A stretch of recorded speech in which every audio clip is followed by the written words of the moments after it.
Es sei die Zeit, die Stunden fliehen und niemand hält sie auf. Auch deine Jahre gehen dahin, wie schneller Wogenlauf. Komm, ehe der letzte Tag versinkt, schon ist der Abend nah, als helles Licht im Dunkel blinkt, das Kreuz von Gott.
Je voudrais, avant la prière, lire de l'évangile de Jean, le chapitre 3, le verset 1. Levons-nous pour la prière. L'évangile de Jean, dès le premier verset. Or, il y avait parmi les pharisiens un homme appelé Nicodème, membre du haut conseil des Juifs. Celui-ci vint trouver Jésus de nuit et lui dit, « Rabbi, nous savons que tu es venu de Dieu en tant que docteur, car personne ne peut faire des miracles comme ceux que tu fais si Dieu n'est pas avec lui. » Jésus lui répondit, « En vérité, je te le dis, si un homme ne naît d'en haut, il ne peut voir le royaume de Dieu. Ne naît de nouveau, il ne peut voir le royaume de Dieu. » Nicodème lui répondit, « Comment un homme peut-il naître s'il est un vieillard? Peut-il entrer pour la seconde fois dans le sein de sa mère et naître? » Jésus répondit, « En vérité, je te le dis, si un homme ne naît d'eau et d'esprit, il ne peut entrer dans le royaume de Dieu. Ce qui est né de la chair est chair, et ce qui est né de l'esprit est esprit. » Ne t'étonne pas que je t'ai dit, il faut que vous naissiez d'en haut. Il faut que vous naissiez de nouveau. Jusqu'ici cette parole, verset 7. Prions. Père céleste, de tout notre cœur, nous te remercions pour ce jour et pour cette occasion d'être rassemblés devant ta face. Dans le saint et précieux nom de Jésus. Je te remercie de ce qu'aujourd'hui, tu parles encore le même langage. Encore aujourd'hui, tu appelles des hommes et tu sauves des hommes. Et tu leur donnes de naître de nouveau. Car tout ce qui est chair. Mais ce qui est né de l'esprit est esprit. Bien-aimé Seigneur, je te demande maintenant que ta parole, comme semence divine dans chaque cœur, puisse tomber. Que ton esprit puisse venir sur tous et opérer une nouvelle naissance. Seigneur, par la puissance de ton sang, par la puissance de ton esprit et par la puissance de ta parole. Bien-aimé Sauveur, je voudrais à tous ceux à qui je pouvais prêcher ta parole, je voudrais tous les revoir auprès de toi dans la gloire. Accorde ta grâce au Seigneur pour que ton esprit puisse souffler, agir, opérer, que nous ressentons que tu es présent et que ce ne soit pas seulement des entretiens spirituels, mais une parole de Dieu avec nous. L'action du Saint-Esprit parmi nous. Salut, guérison, délivrance. Tu es le même, tu es ressuscité. Nous nous attendons aujourd'hui, nous comptons sur ta présence. Nous te remettons tout, Seigneur, entre tes mains. Accorde ta grâce pour parler. Accorde ta grâce pour écouter. Ôte tout ce qui dérange. Ôte tout de nous et de parmi nous, du milieu de nous. Que tu puisses te frayer un chemin glorieux et que tu puisses placer un signe parmi ton peuple et tracer un chemin, le haut chemin des rachetés, et accorde que nous puissions marcher dans l'obéissance sur ce chemin pour que ton bon plaisir soit sur nous, puisse se reposer sur nous et que tu puisses ressentir de la joie sur nous et que nous soyons dans ta volonté. Oh Seigneur, fais-nous grâce et bénis, Seigneur, ton héritage. Tu connais aussi toutes les requêtes, toutes les supplications, les difficultés. Nous te les apportons tous dans la foi.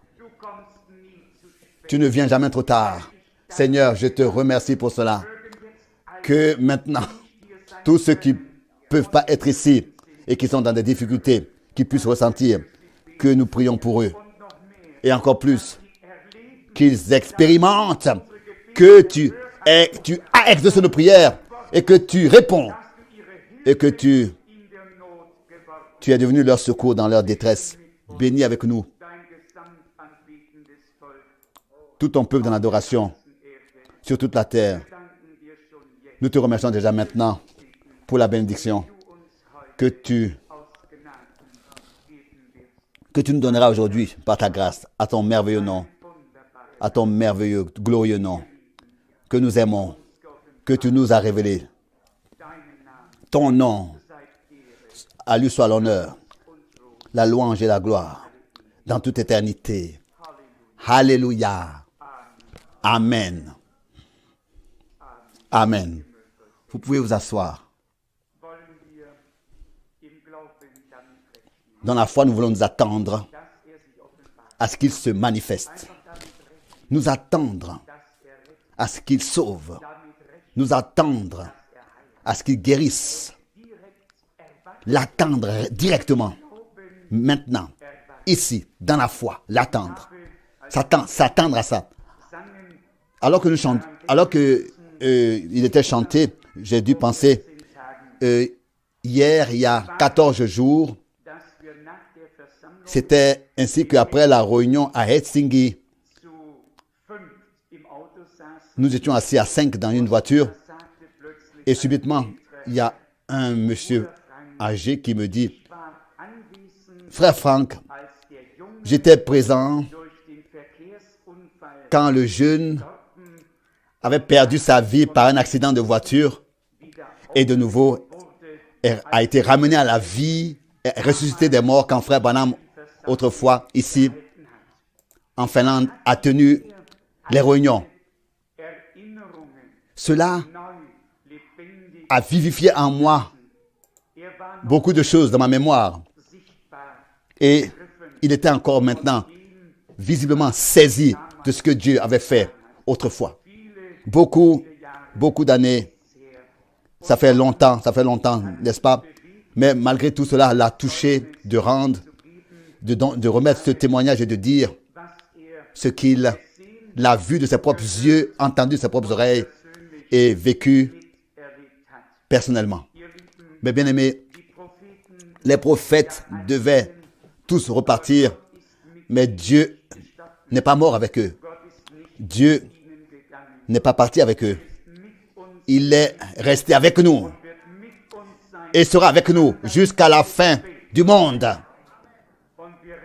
Et nous nous attendons simplement à une grande manifestation de la puissance de Dieu. Sa puissance est encore aujourd'hui la même, car il est le même hier, aujourd'hui et le même éternellement.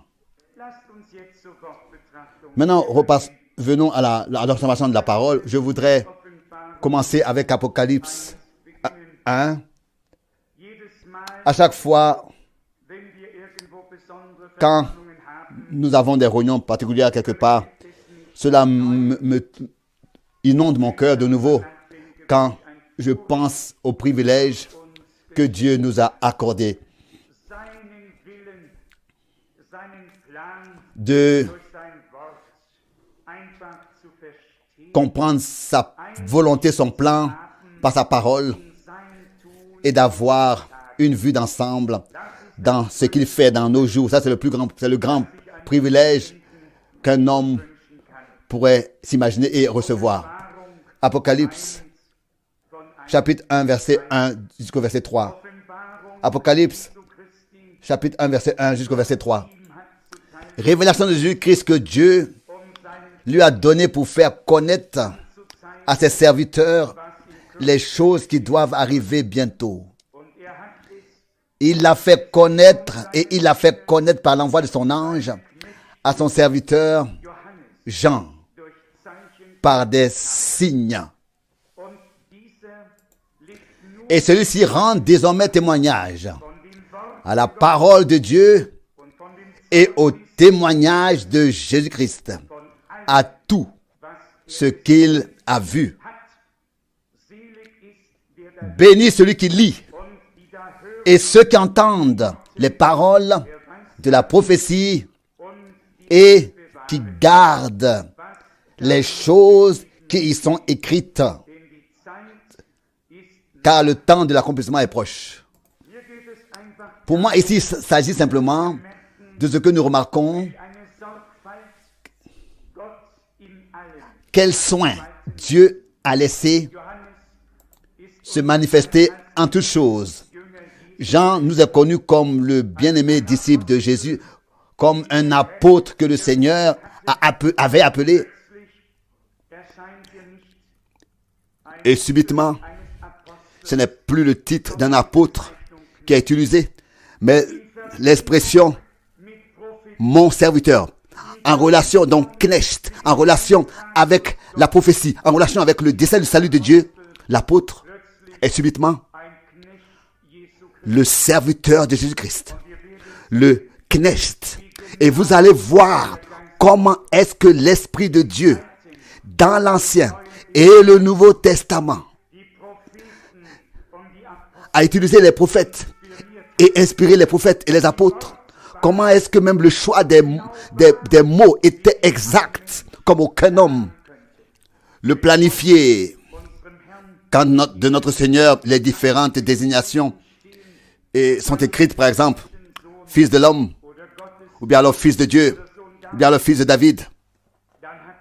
Alors cela a aussi toujours sa signification, son sens et sa légitimation. Jamais les choses n'ont le droit d'être échangées dans leur place et leur contexte. Ils doivent rester là où ils sont écrits dans le contexte bien précis et nulle part ailleurs. Qu'est-ce que le Seigneur a dit autrefois? Vous allez désirer voir l'un des jours du Fils de l'homme et vous ne le recevrez et vous ne le verrez plus. Et qu'est-ce qu'il dit ensuite? Est-ce que le Fils de l'homme trouvera de la foi sur terre quand il viendra? Si aujourd'hui, ou alors quand aujourd'hui on parle du Fils de Dieu, alors on entend le monde, on voit le monde entier, n'est-ce pas? Écoutez, acceptez. Si même en le faisant, ils dorment spirituellement ou pas, ça n'a pas d'importance, n'est-ce pas?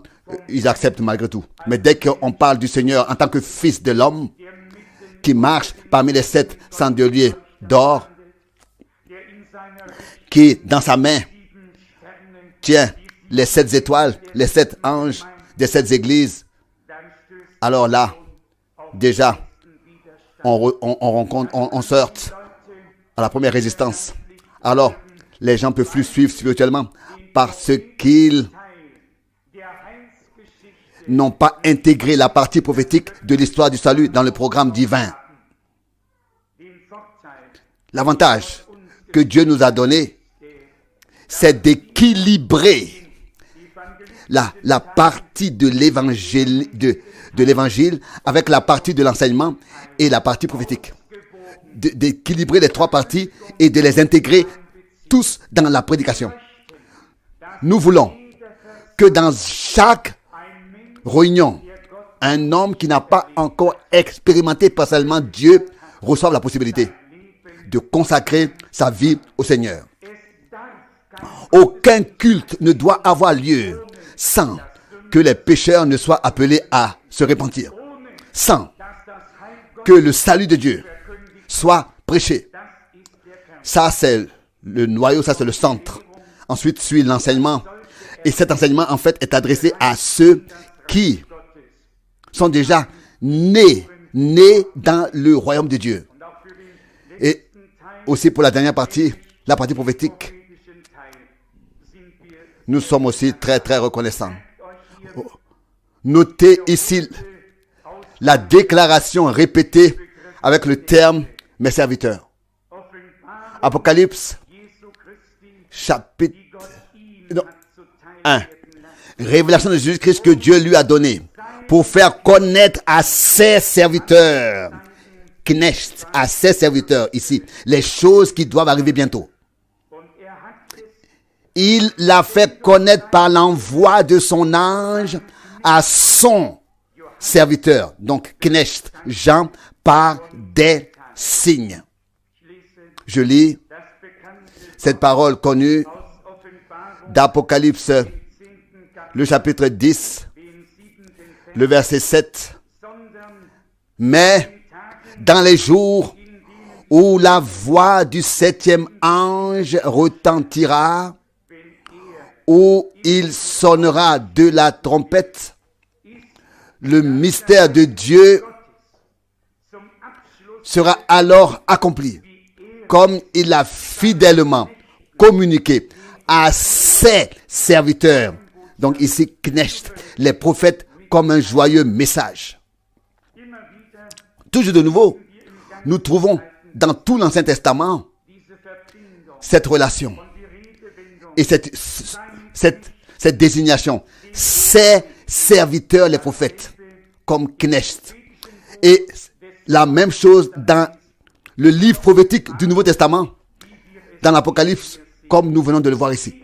De nouveau, tel qu'il l'a fidèlement communiqué à ses serviteurs. Donc ici, Knecht, les prophètes, comme un joyeux message. Amos 3:7 est aussi connu de tous. Et malgré tout, je voudrais encore une fois le lire. Amos, chapitre 3, au verset 7. Le texte suivant est écrit. Amos, chapitre 3, verset 7. Non, l'Éternel Dieu ne fait rien sans avoir d'abord révélé son dessein à ses serviteurs, les prophètes. Ici, Knecht. Au verset 8. Le lion a rugi.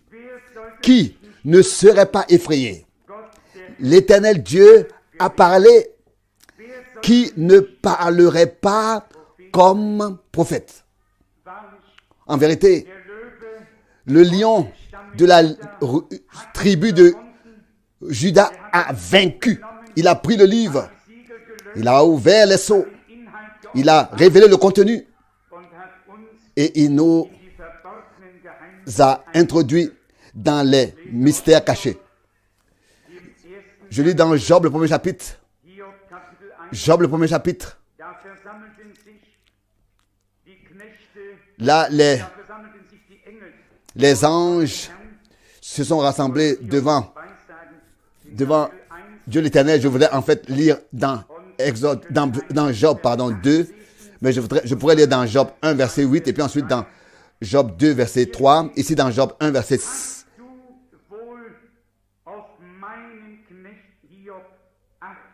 8, la deuxième partie. As-tu bien pris garde à mon serviteur, ici Knecht, Job, car il n'y a pas d'homme comme lui sur la terre, aussi pieux et droit, aussi craignant Dieu et ennemi du mal.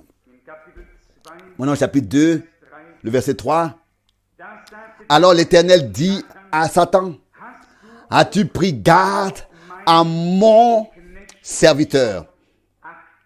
Ici, Knecht, Job.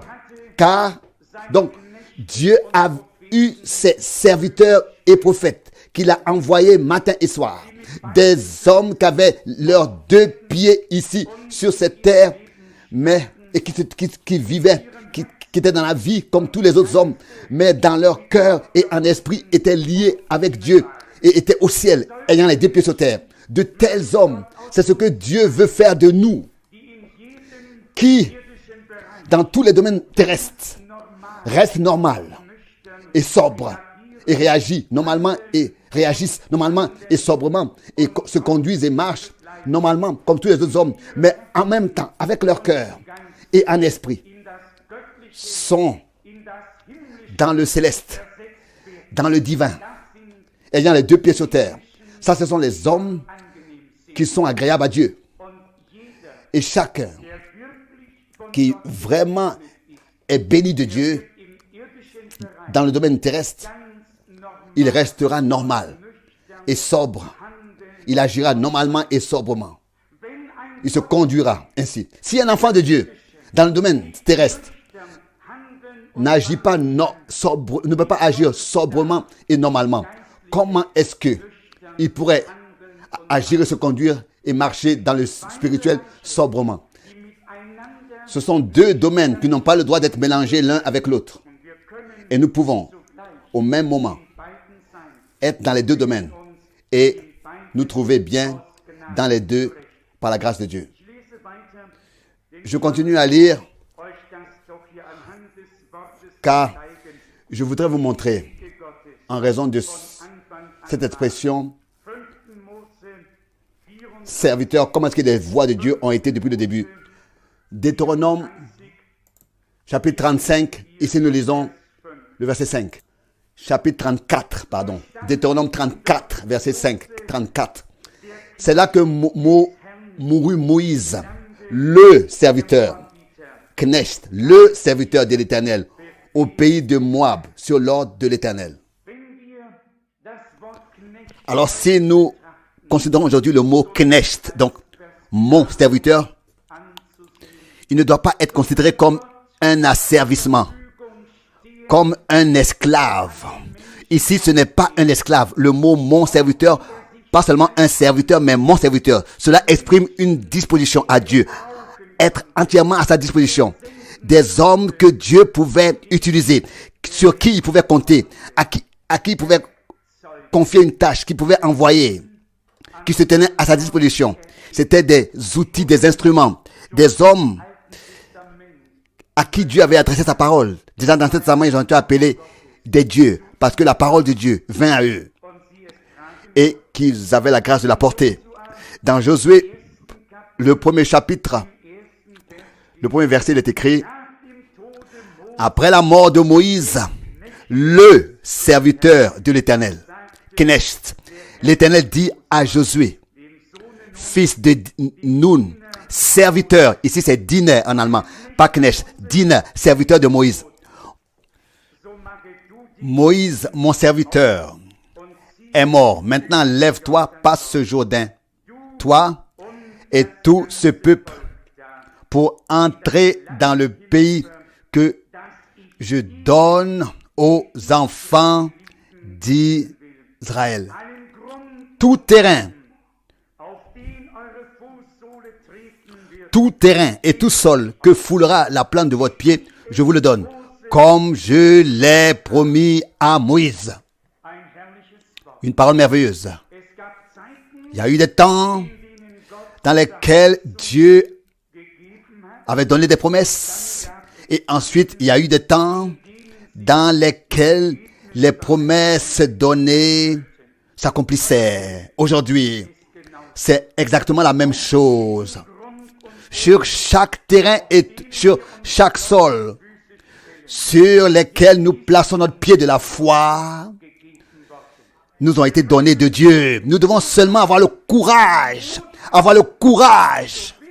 et savoir que Dieu nous l'a promis. Et si nous savons ce que Dieu nous a promis, alors nous devons ensuite avoir le courage de placer nos pieds de la foi sur cette promesse de Dieu, en étant convaincus, dans la conviction que Dieu est fidèle et qu'il accomplit et accomplira et réalisera ce qu'il a donné, ce qu'il a promis.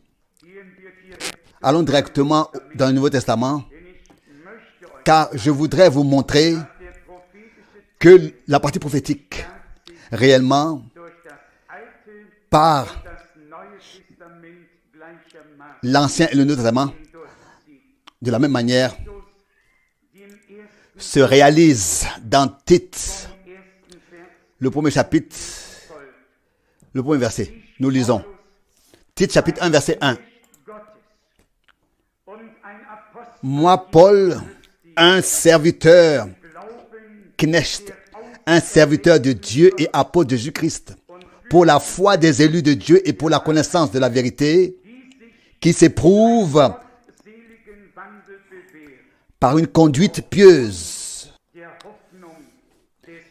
en raison de l'espérance de la vie éternelle, que le Dieu infaillible a promise avant les siècles. Mais il a fait connaître sa parole au temps fixé par la prédication dont j'ai été chargé durch die Predigt, mit der ich de la part de Dieu, unseres Retters notre Sauveur. betraut worden. Notre Sauveur. Welch ein wunderbarer Oh, quelle parole merveilleuse. Toujours, die Rede, so oft hat die il a souvent, mais toujours souvent utilisé cette expression. Apostel Moi, un apôtre de Jésus-Christ, un prédicateur, un enseignant.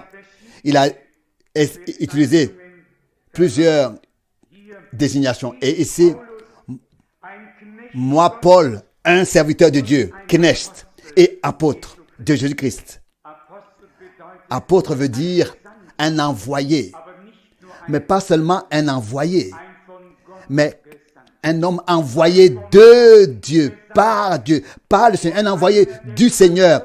Et celui qui a été envoyé, il doit savoir qui l'a envoyé, qui l'envoie, et pour quelle raison il a été envoyé, welch einem Auftrag. avec quel mandat, avec quelle charge. Est-ce que vous comprenez cela? Die Jünger, Quelle est la mission? Alors que le Seigneur va appeler ses disciples autrefois, il disait, ich sende je vous envoie wie Schafe comme des brebis unter die Wölfe. parmi les loups, au milieu des loups. Il a appelé, Der Auftrag, il a mandaté, commissionné et envoyé. ihr, Vous savez unser Herr auch im Hebräer que notre Seigneur aussi dans l'Épître aux Hébreux est appelé lui-même apôtre. uns aufschauen. Regardons cela. Jesus Christus, dem Il nous a dit de regarder à Jésus-Christ, l'apôtre de notre foi. in der Hinsicht war ein, Dans ce contexte, il était un envoyé. hat ja den prophetischen Il avait le ministère prophétique comme fils de l'homme. konnte deshalb Hébreux 3, verset 1, c'est peut-être la raison qu'il pouvait dire, celui qui m'a envoyé est avec moi, parce que je fais en tout temps ce qui lui est agréable, ce qui lui plaît. Il était un envoyé. die Heilige Schrift Les Saintes Écritures ihn sogar das emploient aussi, viele stolpern darüber, en ce qui concerne le Seigneur, le mot daran auf serviteur, donc Knecht. Beaucoup sortent là-dessus, mais moi, pas du tout. Alléluia. Comme c'est précieux, comme de manière multiple et variée, la sagesse de Dieu est. Ésaïe 42, 42. das, worüber Menschen stolpern, Les choses sur lesquelles les gens trébuchent et sortent et n'en finissent pas, c'est justement ce qui est précieux pour nous. C'est justement ça, par la grâce de Dieu, qui nous relèverait. Jesaja 42, Ésaïe 42, siehe da, mein Knecht, an dem ich festhalte, mein verset 1. Voici mon serviteur, Knecht, auquel je tiens, mon élu, en qui mon cœur prend plaisir. J'ai mis mon esprit sur lui, afin qu'il porte le droit aux hinaustragen. nations. Er wird nicht Il ne poussera pas de cris et ne fera pas de bruit, et sa voix ne se fera pas entendre dans la rue. Il ne brisera pas le conduit abbrechen plié. und den Il n'éteindra pas la mèche fumante. auslöschen. Getreu Il fera connaître fidèlement kundtun. le droit Er selbst lui-même. wird nicht Le verset 4 d'Ésaïe 42 maintenant ne s'éteindra pas et ne s'effondrera pas avant d'avoir fermement établi le droit sur la terre. Les terres maritimes attendent déjà son instruction. Alléluia. Loué soit notre Dieu. kann da ihn nicht. Je peux là de tout mon cœur suivre. Unser Herr Notre Seigneur war in dem Bereich était dans ce domaine serviteur, Knecht, pour accomplir ici sur cette terre la volonté et faire la volonté du Dieu Tout-Puissant. in der Buchrolle Il a dit dans le livre, dans le rouleau du livre, il est écrit de moi, me concernant. Me voici, ô Dieu, pour faire ta volonté. alle Knechte Tous und Propheten les serviteurs, Knecht et les prophètes ont annoncé la volonté de Dieu, le salut, la grâce et le pardon. Ils l'ont annoncé au peuple de Dieu. Et maintenant est venu celui sur lequel le bon plaisir de Dieu se reposait, sur lequel l'Esprit de Dieu se reposait. Maintenant vint celui qui devait établir le droit sur la terre, la justice, l'établir fermement ici sur cette terre, le droit et la justice. Il est écrit qu'il ne criera pas et qu'il ne fera pas de bruit et que sa voix ne se fera pas entendre dans les rues. Il ne brisera pas le conduit plié, il n'éteindra pas la mèche fumante. Bien-aimés cœurs, bien-aimés âmes, bien-aimés frères et sœurs, bien-aimés amis, ça c'est notre Seigneur dans son abaissement. Tout ce qui était divinité en lui, il s'en est dépouillé. Il a pris la forme d'un serviteur, Knecht, et a habité parmi nous. Et il est écrit, l'homme, le Fils de l'homme n'est pas venu. Et il a dit, le Fils de l'homme n'est pas venu pour se laisser servir, mais pour servir. Ici, sur cette terre, il a dû suivre ce chemin, car lui seul était capable de faire la volonté de Dieu, de la mettre en pratique, de l'exécuter. Tous les autres avaient été eux-mêmes coupables. Tous les autres ne pouvaient pas le faire. Il était le seul. C'est en lui que Satan n'avait aucun droit, parce qu'il n'était pas né de la manière ordinaire, mais engendré par l'Esprit. Engendré par l'Esprit de Dieu. C'est peut-être raison qu'il pouvait porter tout sur lui et établir fermement sur cette terre le droit et la justice de Dieu, tel qu'il est écrit. Les terres maritimes attendent déjà son instruction. Lui-même ne s'éteindra pas et ne s'effondrera pas avant d'avoir fermement établi le droit. Il relit le verset 4 sur la terre. Et il l'a fait dans son abaissement. Continuons à lire dans 1 Pierre, le chapitre 2, au verset 16. Ici, la chose suivante est exprimée. 1 Pierre, chapitre 2, le verset 16. Ici, il est écrit, étant libre, sans faire de la liberté un voile qui couvre la méchanceté, mais agissant comme des serviteurs de Dieu. Ici, Knecht. Ici, je voudrais relever cela. Le mot Knecht, le mot serviteur, n'est pas à comparer avec le mot esclave ou bien asservissement. Non plus à comparer avec, comme c'est écrit dans Jean 5, Jean 15, le Seigneur a dit, un Knecht, un serviteur, n'a pas de vue dans ce que son maître fait. Ici, il s'agit de ce que des fils et des filles de Dieu peuvent être des serviteurs et des servantes, comme Marie a dit, je suis la servante du Seigneur, qu'il me soit fait comme tu l'as dit. C'est ça la disposition des fils et des filles de Dieu dans leur cœur. Je suis la servante, je suis le serviteur de l'Éternel, qui me soit fait comme tu veux, fais de moi, qui me soit fait comme tu t'es proposé de le faire. Dans 2 Timothée, le chapitre 2, ici l'apôtre exprime encore une fois cette pensée. 2 Timothée, chapitre 2, le verset 24. Ici il est écrit, le serviteur de l'Éternel ne doit pas être querelleur, mais bon envers tous, instructeur, compétent, capable de supporter le mal avec patience et pour reprendre avec douceur ceux qui s'opposent, afin de savoir si Dieu ne leur accordera pas de se repentir pour connaître la vérité,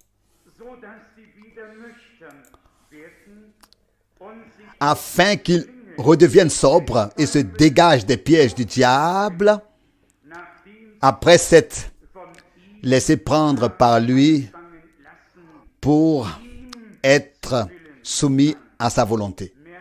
Remarquez-vous de quoi il s'agit ici? Une fois, D'abord, nous sommes soumis à Dieu dans la parole de la vérité, dans la grâce de Dieu, sur le chemin dans lequel le Seigneur nous conduit. Mais si nous abandonnons, quittons le chemin de Dieu, quittons la volonté de Dieu, alors, comme nous venons de lire dans la parole de l'Écriture, nous sommes tombés dans le piège du diable pour ensuite lui être soumis. Lui être soumis. Les hommes doivent prendre leur décision. Qui est-ce qu'ils veulent servir? À qui est-ce qu'ils veulent être soumis? À qui est-ce qu'ils veulent appartenir? Et je crois que Dieu a pris cette décision pour nous. Nous avons seulement fait que dire oui à cela. Nous avons seulement dit, Seigneur, me voici, fais avec moi ce qui te plaît. Qui de vous, vraiment dans la prière, a déjà pu dire ça au Seigneur? Me voici, Seigneur, fais de moi, fais avec moi ce qui te plaît. Je mets ma volonté, je soumets ma volonté à ta volonté. Je mets ma volonté dans ta volonté, selon la parole de l'Écriture. Aussi comme le Seigneur, dans son abaissement, a dit, pas ce que je veux, pas comme je le veux, pas ma volonté, mais que ta volonté soit faite comme tu le veux, ce que tu veux. Est-ce que vous voyez la disposition du Seigneur? C'était comme ça avec tous les serviteurs, knechts et les prophètes de Dieu. Mais manifesté dans la réalité, cela a été vraiment en Jésus-Christ notre Seigneur. Les prophètes ont tous eu des manquements. Ils ont tous failli. Ils ont annoncé la volonté de Dieu. Mais ils n'étaient pas capables, en tout point, d'exécuter la volonté de Dieu.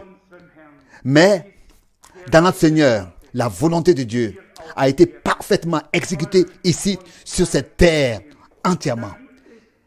Et c'est accompli entièrement. Et il y a une écriture dans l'Épître aux Hébreux. J'espère que je la trouverai. Ici, il est écrit que c'est par cette volonté que nous avons aussi été, une fois pour toutes, sanctifiés. Vous pouvez sûrement lire cela dans Hébreux 10. Oui, c'est écrit ici déjà. Hébreux, chapitre 10, verset 10. Et en vertu de cette volonté, nous sommes sanctifiés une fois pour toutes par l'offrande du corps de Jésus-Christ. Une fois pour toutes, sanctifiés par l'offrande du corps de Jésus-Christ. Alléluia. Gloire à Dieu. Nous aurons pu, à genoux, avec tous nos efforts et en suppliant, jamais nous aurons pu faire la volonté de Dieu. Jamais nous aurons pu atteindre le bon plaisir de Dieu. Mais par lui, celui sur qui le bon plaisir de Dieu se reposait. Selon le double témoignage des Saintes Écritures. Celui-ci est mon fils bien-aimé en qui j'ai trouvé mon bon plaisir. Matthieu, chapitre 3. Et puis ensuite, Matthieu, chapitre 17. Sur la montagne de transfiguration. Celui-ci est mon fils bien-aimé en qui j'ai trouvé mon bon plaisir. Écoutez-le. Écoutez-le. Bien alors d'autres traductions disent, écoutez-le. C'est lui que vous devez écouter. Et là, nous venons à cette parole. Toute âme qui n'écoute pas ce prophète sera exterminé de mon peuple. Ceux qui n'écoutaient pas les prophètes le ressentaient et devaient le payer.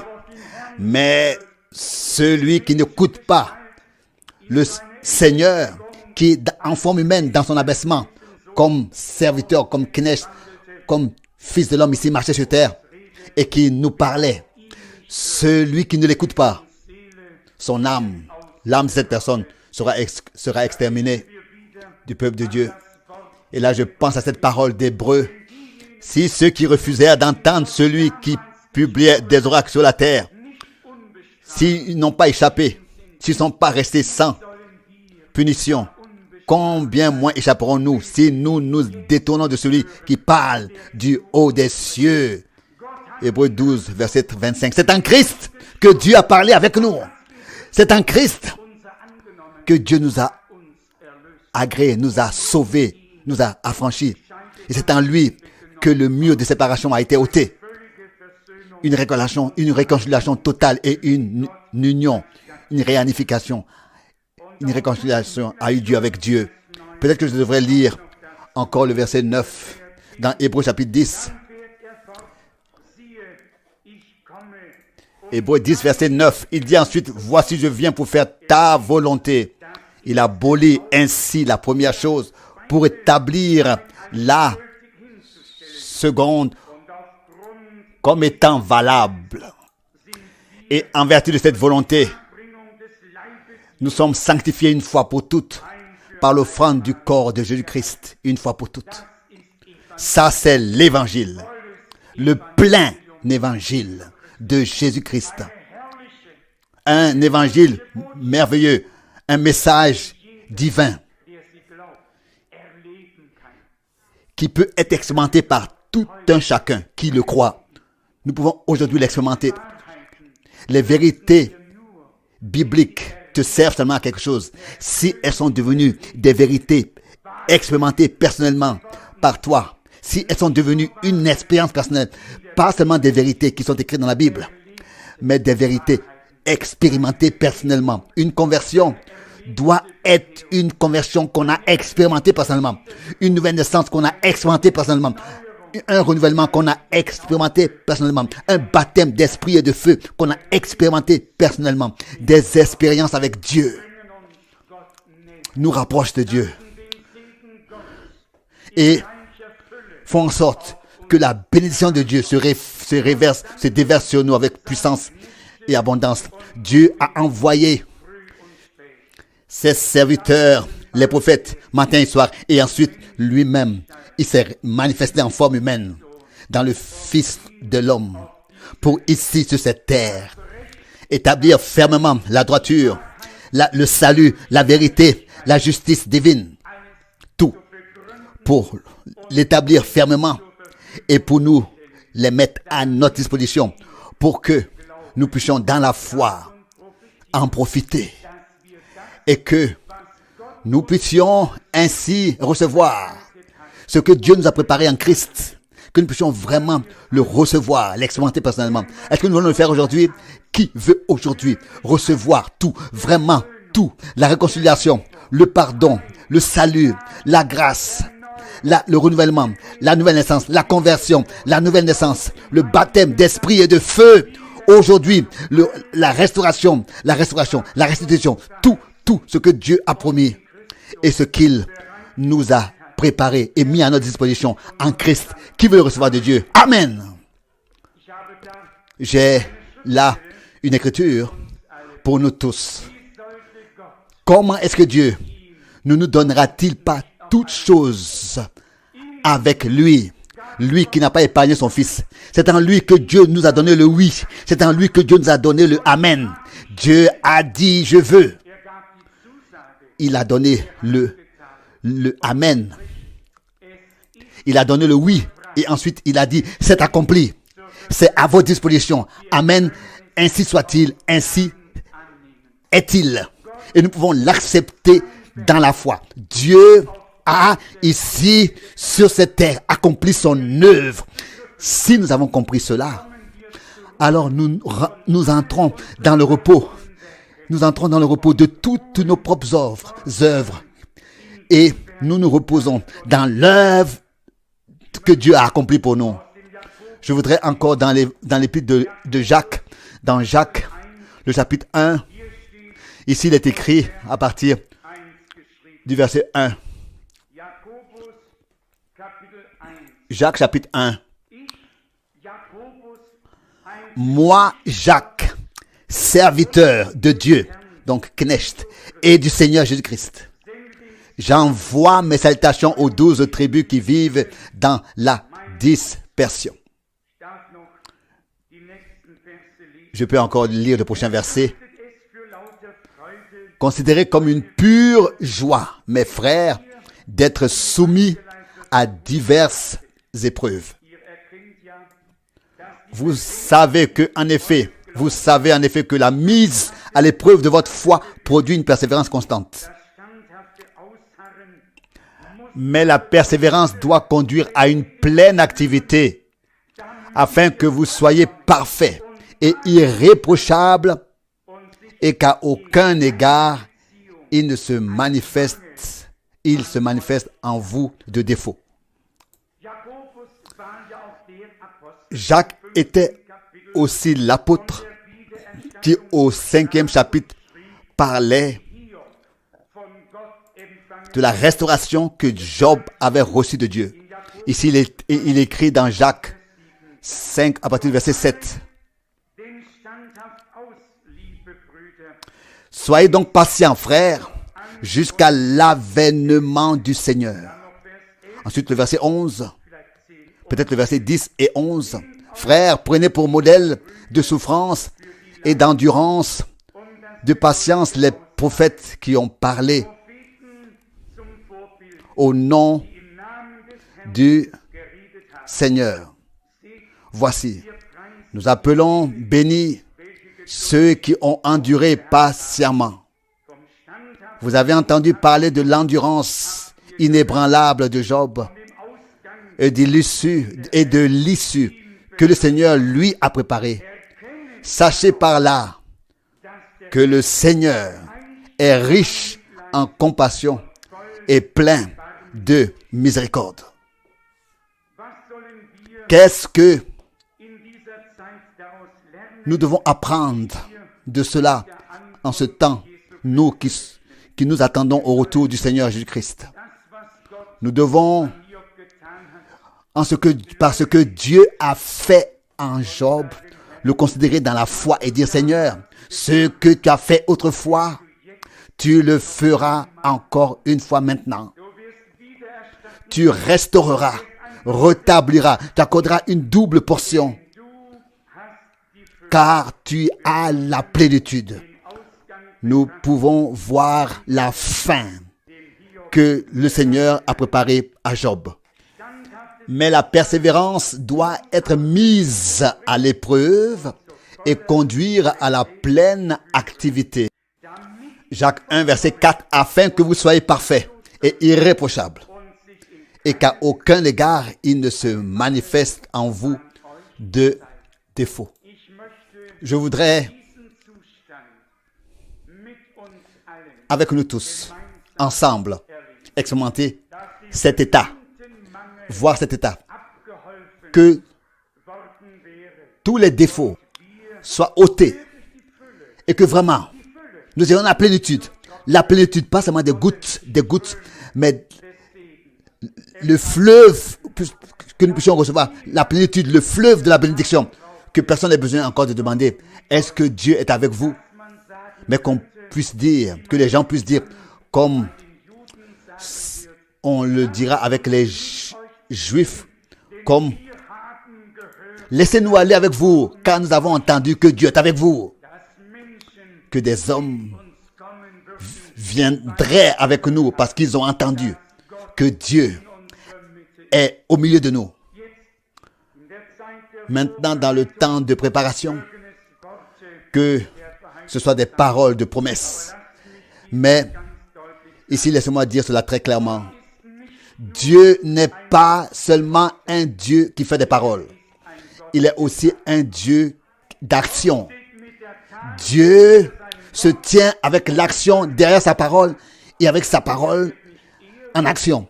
Il ne se reposera pas jusqu'à que sa volonté ait été exécutée et qu'il ait achevé son œuvre sur terre, qu'il ait pu accomplir son œuvre sur terre, achever son œuvre sur terre. Dans l'évangile, nous trouvons de notre bien-aimé Seigneur de nouveau une parole très merveilleuse qui va dans cette direction. Dans l'évangile de Jean, le chapitre 4, verset 34.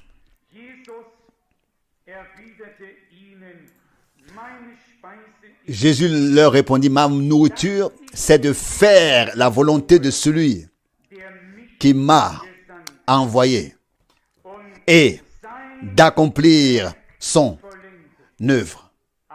Amen. Et d'accomplir son œuvre.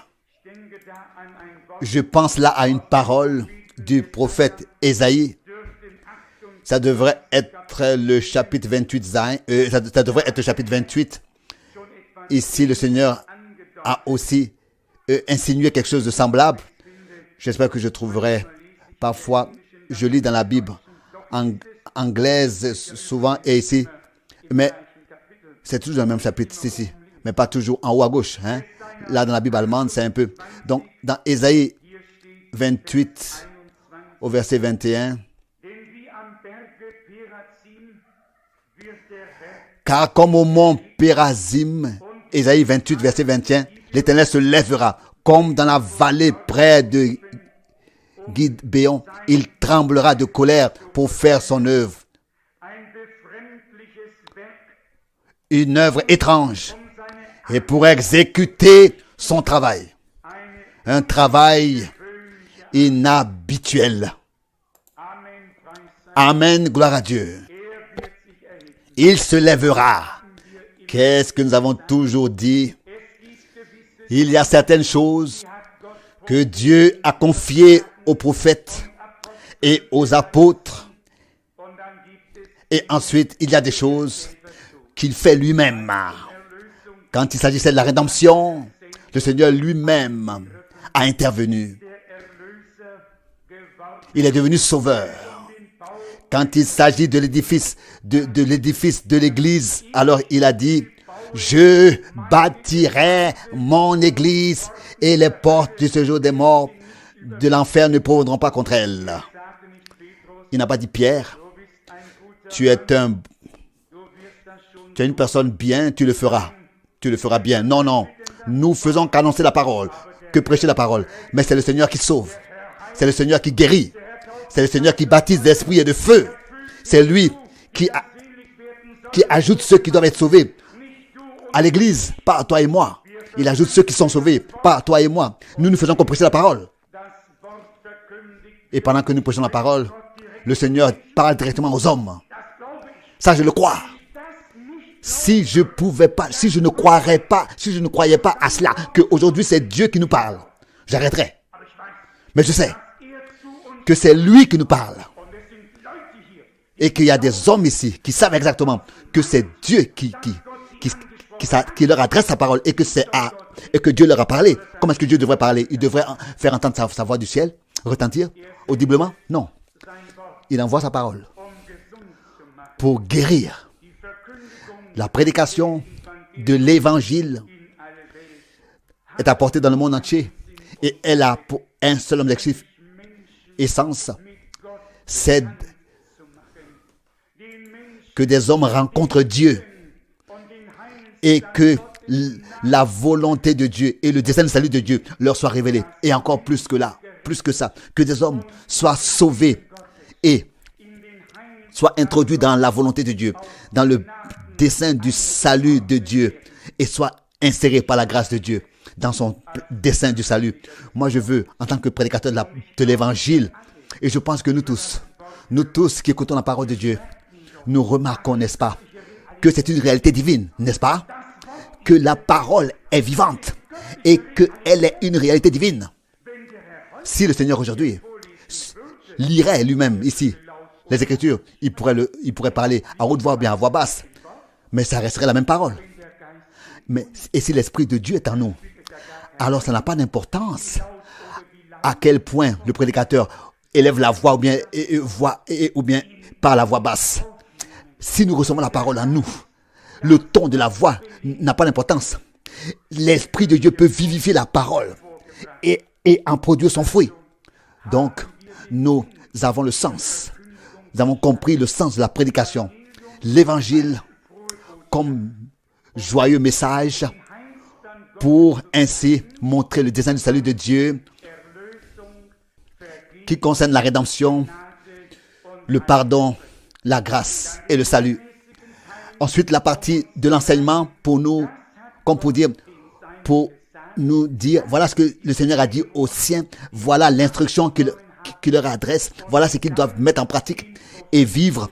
Et ensuite, la partie prophétique de l'histoire du salut qui maintenant, dans ces jours, arrive à sa fin, à son accomplissement.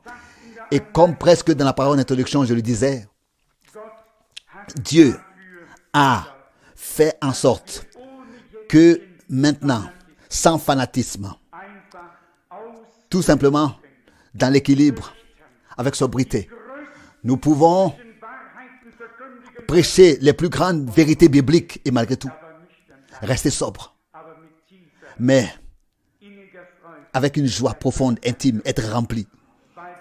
Parce que nous savons que Dieu nous a confié ces mystères. Le Seigneur a dit, c'est à vous qu'il a été donné de connaître les mystères du royaume de Dieu. Aux autres, il a parlé seulement en parabole. Mais aux siens, il a parlé ouvertement, clairement. Il leur a dit ce qui comptait. Et la même chose, nous pouvons aujourd'hui le dire comme témoignage. Le voile est ôté. Christ est dévoilé. La révélation de Jésus-Christ. Le dévoilement de Jésus-Christ. Et c'est en lui que tous les trésors de la sagesse et de la connaissance de Dieu sont cachés. Et c'est en lui qu'ils ont été aussi révélés, les deux. Aux uns cachés, aux autres révélés. Je continue, je lis encore dans Apocalypse. Apocalypse, le chapitre 2, verset 26. Apocalypse, chapitre 2, verset 26. Ici, il est écrit, et à celui qui vaincra et persévérera dans mes œuvres jusqu'à la fin, je donnerai autorité sur les nations, etc. Apocalypse 2, verset 26. Qu'est-ce que cela veut dire? Celui qui persévère dans mes œuvres jusqu'à la fin. Celui qui sera trouvé dans ce que Dieu fait. Celui qui voit ce que Dieu fait et qui permet à Dieu de le faire en lui, de le produire en lui, de le réaliser en lui. Celui qui peut dire, Seigneur, me voici. Insère-moi dans ce que tu fais maintenant. Fais-le en le faisant en moi, en le faisant en nous. Fais-nous devenir l'œuvre de tes mains aujourd'hui. Fais-nous devenir l'église que tu formes, qui sera sans tache, sans ride irréprochable. Laisse-nous être l'épouse que tu appelles à sortir maintenant. Que tu sépares, que tu mets à part, que tu pars, que tu prépares pour le jour quand l'époux reviendra. Pas seulement être observateur, pas seulement être spectateur, mais être participant, prendre part, être une partie de ce que Dieu fait. Celui qui vaincra, je répète encore le verset pour que ce soit exactement. Et à celui qui vaincra et persévérera dans mes œuvres jusqu'à la fin. Et je pourrais, sans faire violence à la parole, lire la phrase aussi dans l'autre sens. Celui qui persévère dans ses œuvres, conformément à sa parole et à ce qu'il fait, jusqu'à la fin. Celui qui demeure jusqu'à la fin et qui y persévère. Et qui s'y persévère. Celui-là vaincra par la parole et par le sang. S'il y persévère, parce qu'il s'est soumis à Dieu. Il s'est débarrassé de toute rébellion. Il a abandonné toute pensée propre et toute voie personnelle. Il s'est laissé insérer dans les pensées de Dieu et s'est laissé conduire dans les voies de Dieu qui seuls nous conduisent au but. Celui qui vaincra et persévérera dans mes œuvres jusqu'à la fin. Dieu agit. Et alors, nous voulons participer à cette action de Dieu jusqu'à la fin. Marcher avec lui, quoi qu'il en coûte. Celui qui persévère jusqu'à la fin. Celui qui reste fidèle jusqu'à la mort. Celui-là aura la couronne de vie. Ce n'est pas le début, mais la fin qui sera couronnée. Et j'aimerais être là le jour où le couronnement aura lieu. Paul a dit une parole glorieuse dans sa lettre à Timothée. il écrit que le Seigneur, le juste juge, lui donnera la couronne, mais pas seulement à lui, mais à tous ceux qui ont aimé son apparition, donc l'apparition du Seigneur. J'ai déjà écrit la brochure suivante et j'ai trouvé cette parole ici. Je vous le lis volontiers. 2 Timothée, chapitre 4, verset 8. Désormais, la couronne de victoire, de la justice, m'est réservée.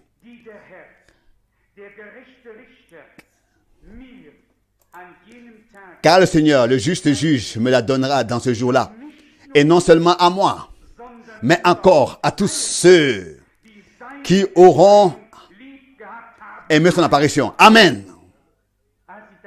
Alors que je lisais cela, une joie profonde m'a rempli.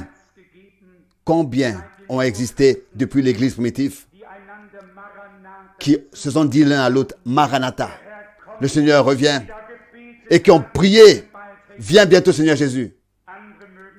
D'autres ont peut-être dit, ou on peut dire, regardez, maintenant ils sont rentrés à la maison, ils sont décédés sans avoir vu s'accomplir ce qu'ils attendaient. Ne vous inquiétez pas, ils ne se sont ni déçus, ni désavantagés. Ils attendent le jour où tous les réconciliés rencontreront ensemble le Rédempteur en même temps. Ils n'ont pas été déçus. Non.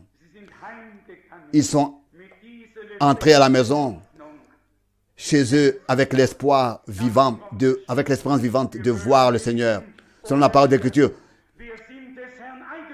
Que nous vivions ou bien que nous mourions, nous sommes la propriété du Seigneur. La mort ne fait que nous transporter dans l'au-delà. Elle n'a pas d'autre tâche à remplir que de nous transporter. Parce que je viens d'y penser. Ce matin, j'avais pris un taxi. J'ai pris un taxi et un très vieil homme de Sydney est monté avec moi. Il voulait monter avec moi. Et j'ai dit, bien sûr, montez s'il vous plaît. Et sur le très court trajet de Cloten à l'aéroport, j'ai quand même pu lui dire quelque chose du Seigneur. Et il a dit, j'ai tout ce qu'il faut. J'étais riche et je suis devenu pauvre, a-t-il dit très brièvement. Et je ne sais pas ce que la vie va m'apporter. Et puis j'ai demandé, avez-vous réglé le problème de l'éternité? Et là, il a soudain prêté l'oreille et s'est dit quelque chose, et il a dit quelque chose d'étonnant. Il a dit qu'il y a quelques jours, j'ai rencontré un homme qui m'a déjà parlé de cela. Et maintenant, vous le faites aussi. Et là, j'ai pu lui dire, le prix est déjà payé.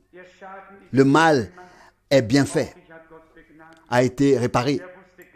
Vous aussi, Dieu vous a fait grâce. Et il ne savait pas ce qu'il devait faire.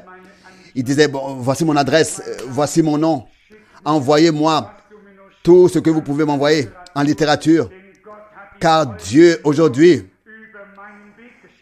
vous a mis au travers de mon chemin.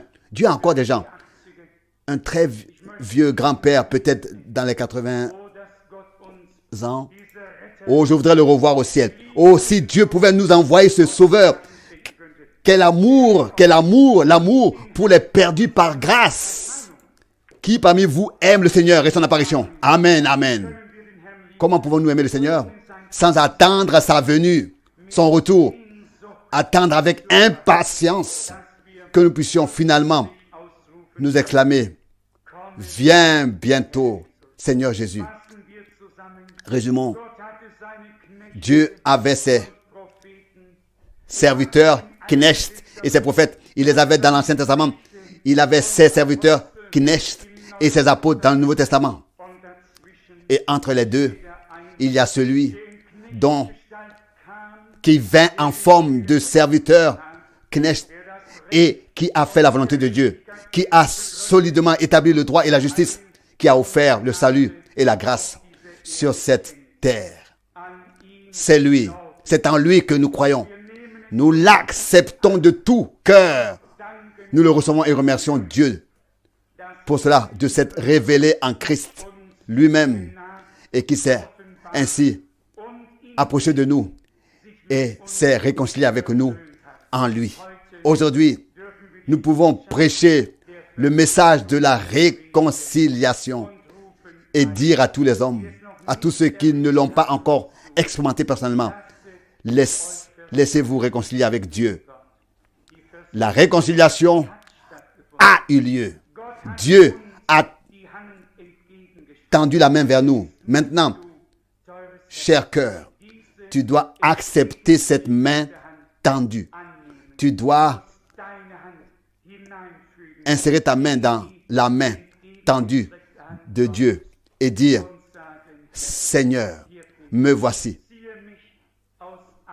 Retire-moi de tout. Retire-moi de tout. Fais de moi ton enfant, ta propriété. Pardonne-moi tout. Renouvelle-moi. Donne-moi la nouvelle naissance. Accorde-moi la nouvelle naissance. Oui, donne-moi la vie éternelle pour que je puisse vivre éternellement avec toi. Et je crois que Dieu le fera. Il l'a déjà fait. Accepte aussi la partie que nous avons lue dans Hébreux 10. Par sa volonté, nous avons été, par cette volonté, nous avons été sanctifiés une fois pour toutes. Il a accompli toute la parole, toute l'exigence de la loi. Il n'a pas commis d'erreur. Il était sans défaut. Pour enlever tout ce qui pesait sur nous par la transgression, pour l'ôter de nous. Notre châtiment a été mis sur lui pour que nous ayons la paix. Et c'est par ses meurtrissures que nous avons été guéris. Toi aussi, cher cœur, tu as été guéri. Accepte-le et remercie Dieu pour cela, ainsi que tous ceux qui ont déjà cru. N'en doutez pas, mais croyez en Dieu afin que cela vous soit imputé à justice. Qu'est-ce qui a été imputé à justice? Qu'est-ce qui a été imputé à Abraham comme justice? La foi. La foi qui était liée à l'action. C'est la même chose pour nous. Dieu t'imputera à justice si tu crois de tout cœur en Jésus-Christ, le Fils de Dieu, qu'il est le Sauveur et le Rédempteur. Et si tu sais que cela s'est fait, cela a eu lieu pour toi afin que tu ne périsses pas, mais que tu aies la vie éternelle par lui et en lui. Dieu avait des serviteurs, Knecht. Dieu avait des prophètes. Il a fait annoncer, puis il est venu lui-même, celui qui était serviteur, Knecht, et celui qui était prophète et qui a marché sur la terre sous forme humaine pour faire ici la volonté de Dieu. Ensuite, il a de nouveau des serviteurs, Knecht, et des apôtres pour montrer à l'humanité ce qui s'est réellement passé. Aujourd'hui, nous avons sous les yeux un plan de salut, un dessein du salut de notre Dieu, achevé, arrondi, équilibré. Et nous en sommes reconnaissants à Dieu du fond du cœur. S'il vous plaît, ne nous contentons pas seulement d'avoir ça sous nos yeux, mais soyons son œuvre, son ouvrage, et persévérons dans ses œuvres, dans ce qu'il opère, dans ce qu'il fait lui-même maintenant, jusqu'à la fin. Alors, nous aussi, nous compterons parmi les vainqueurs et serons présents lorsque le grand couronnement aura lieu ce jour-là dans la gloire. Comme il est beau que non seulement Jean, mais aussi nous puissions dire, il a envoyé son ange pour montrer à ses serviteurs, Knecht, les choses qui vont bientôt arriver. Il nous l'a montré. Nous ne sommes pas dignes de porter et d'utiliser son nom. Nous ne sommes pas dignes d'être interpellés par lui en tant que son serviteur, Knecht. Et pourtant, nous confessons humblement Il nous a classés dans la même catégorie. Il s'est révélé à nous. Il nous a fait connaître sa parole et sa volonté. Je pense volontiers dans ce contexte au 2 avril 1962, lorsque le Seigneur a dit: mon serviteur, Knecht, ton temps pour cette ville est bientôt terminé. Vous voyez de quoi il s'agit ici? Le lien avec tout le dessein du salut de Dieu. Pas mon évangéliste, pas mon ancien, mais mon serviteur. Knecht. Tel, donc comme il a révélé à ses serviteurs. Knecht au prophète, comme il a révélé à ses apôtres, à ses serviteurs. Knecht, Ancien et Nouveau Testament. Dans l'Ancien, serviteur, Knecht et prophète. Dans le Nouveau, apôtre et serviteur. Knecht, serviteur, Knecht et apôtre. Comme la parole de Dieu est parfaite et précise, c'est pour moi tout simplement inconcevable. C'est merveilleux. C'est comme notre Dieu est fidèle, comme il est glorieux. Chaque mot a sa place correctement formulée. Et si en plus, elle nous est révélée par l'Esprit, alors nous éclatons.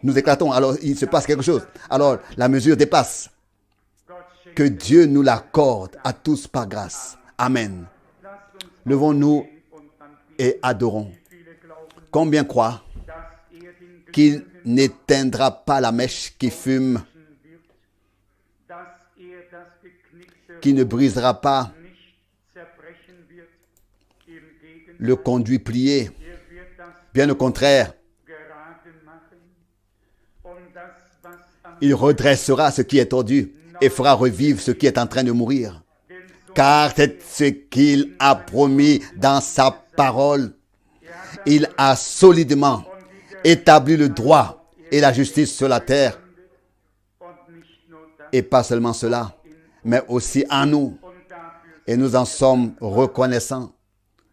Combien sont ici aujourd'hui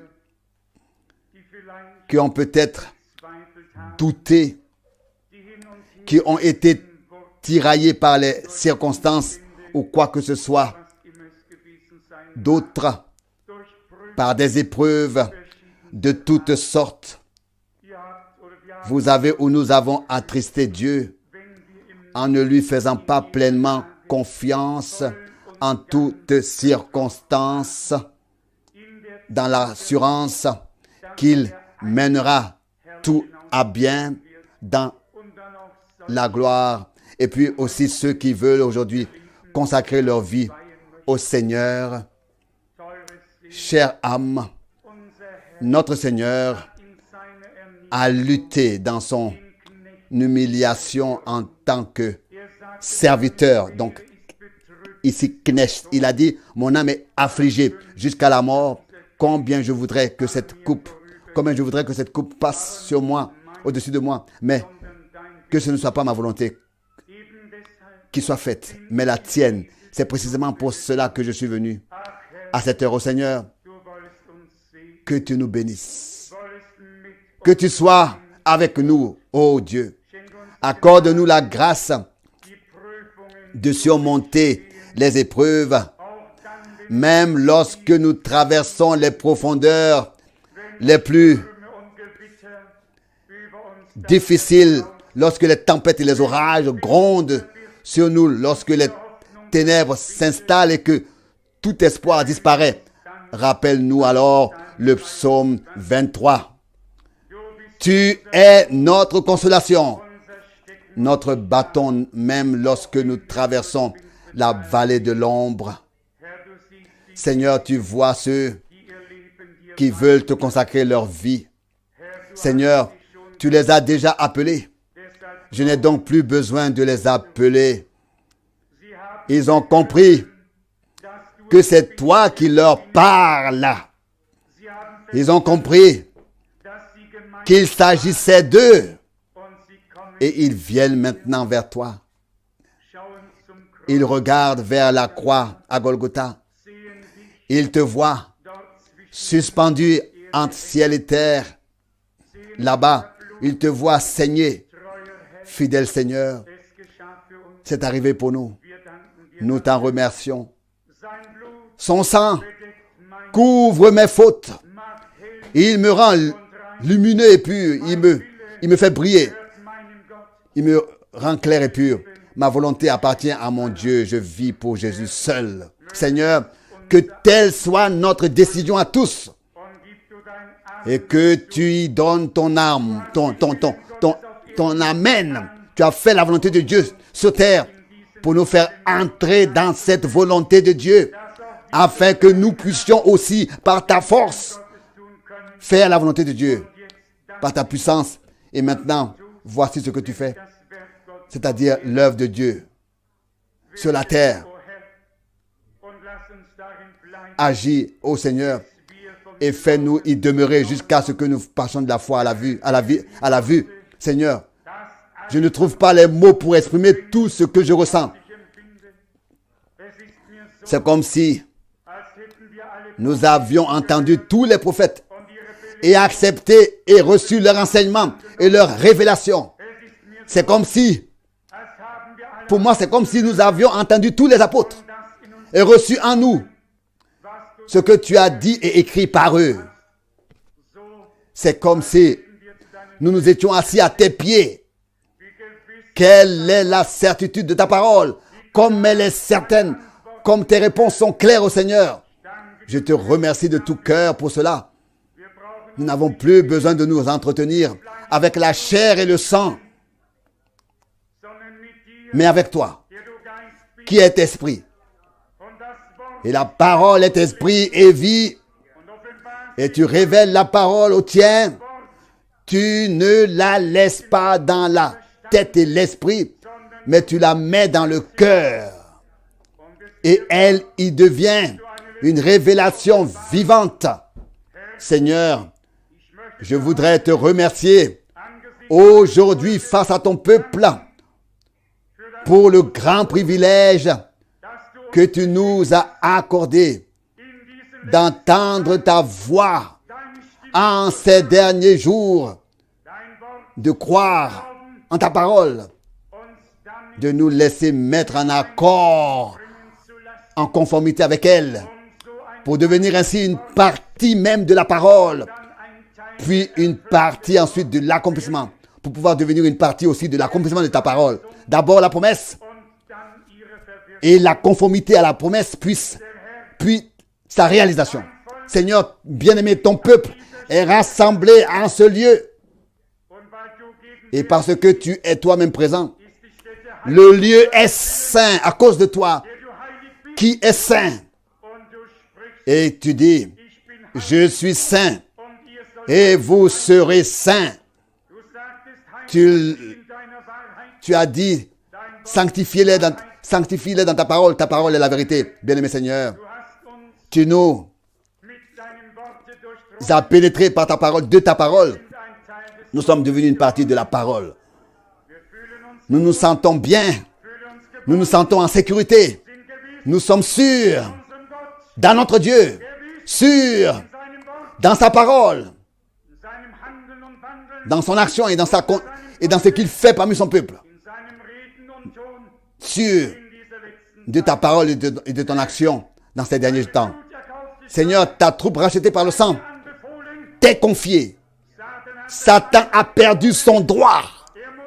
Il doit s'effacer, disparaître. Il doit s'enfuir. Car c'est ainsi que c'est écrit. Laisse partir mon peuple pour qu'il me serve. Seigneur, nous sommes ici pour rendre grâce pour cette glorieuse délivrance. Oui, Seigneur, Sauveur, bien-aimé, je crois que les cœurs de mes frères et sœurs sont également remplis. Oui, nous sommes ensemble dans la simplicité sans forme, mais saisis par toi. Oui, nous pourrions exalter, crier de joie. Nous pourrions pousser des cris de joie, sauter et bondir, car tu as eu pitié de nous. Tu t'es révélé à nous. Nous te remercions pour cela. Tu as mené la prison en captivité. Tu nous as laissés libres. Tu as donné des dons aux hommes. Seigneur, en ta présence, nous revendiquons chaque âme perdue, qu'elle soit sauvée. Pour chaque âme perdue, qu'elle soit sauvée. Que cela soit fait au nom de Jésus-Christ de Nazareth. Tu dis, les âmes m'appartiennent. Et l'âme ne mourra pas, mais vivra. Et l'on ne se souviendra pas de toutes les iniquités. Seigneur bien-aimé, tu as aussi guéri toute maladie. Et que cela arrive, que tous ceux qui sont présents ici en fassent maintenant l'expérience personnelle. Que ta puissance de guérison les traverse. Je te remercie pour cela. Cela est accompli. Alléluia. Ton nom merveilleux et glorieux. Tu as déjà fait aussi tout le reste. Nous t'en remercions de tout cœur. Oh, comme nous devrions te louer, élever nos voix, nos mains, nos cœurs, tout vers toi. Nous chantons, nous jouons ce cœur que mon cœur exalte de joie à toi, le grand souverain. Amen.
Die Gnade lehrt mich Furcht vor Gott und alle Angst sie nahm und Gnade bezwang der Sünde Tod, da ich zum Glauben kam.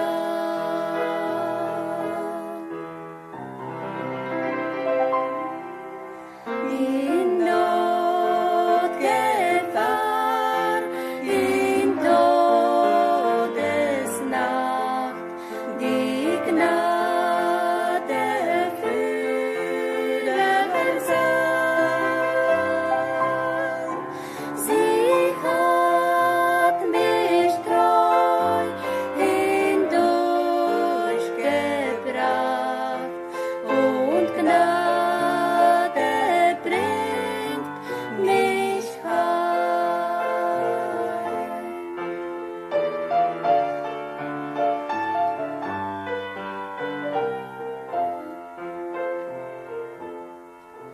Und in des Himmels Heimatland steh ich vor Gottes Thron.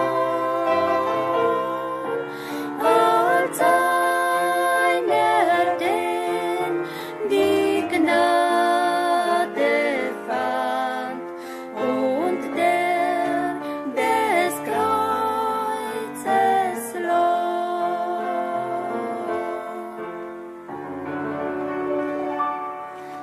Wenn wir